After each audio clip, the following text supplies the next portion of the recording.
এখন ওই যুগে গমের মূল্য শাম দেশের সবচেয়ে বেশি ছিল, তাই আমির মুআবিয়া রাদিয়াল্লাহু আনহু এই হিসাব অনুযায়ী ফিতরা দান করতেন। আপনি এই সমস্ত বস্তুর হিসাব অনুযায়ী 3 কেজি 100 গ্রামের মূল্য যা হয়, সহজাতীয় বস্তুর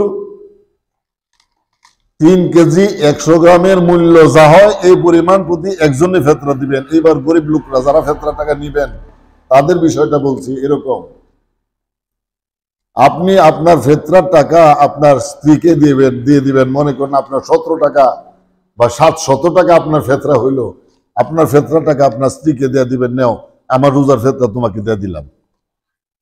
ঠিক আছে? আপনার স্ত্রীকে বলবেন তোমারও তো ফিতরা দিতে হবে, তাহলে তোমার ফিতরা কি করবা? বড় ছেলে এটা তোমারটা দিয়ে দাও। আপনার স্ত্রী তার 700 টাকা বড় ছেলেকে দিয়ে দিল, নেও বাবা তুমি নাও, আমার ফিতরা টাকাটা তুমি নিয়ে যাও। বড় ছেলেকে দিয়ে দিল।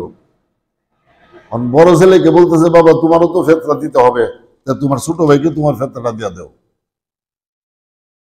এইভাবে বলার পর সে বড় ভাই তার ছোট ভাইকে নিজের ফিতরা 700 টাকা দিয়ে দিল। দিয়ে দেওয়ার পরে বাড়ির মুরব্বী তো বাবা নাকি, বাড়ির মুরব্বীকে তিনি বাজার সদাই করবেন, তো ঈদের কেনাকাটি করতে হবে না, সেমাই গুড় চিনি এগুলো কিনতে হবে।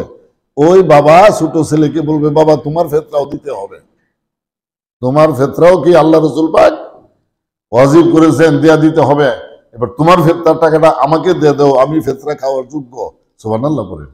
কত সুন্দর ব্যবস্থা আইমে দ্বীনগণ করে দিয়ে গিয়েছেন।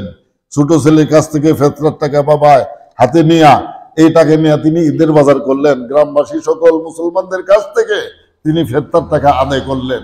এইভাবে ফিতরার টাকা শুধু মুমিনদেরকে দিতে হবে, অমুসলিমদেরকে নয়।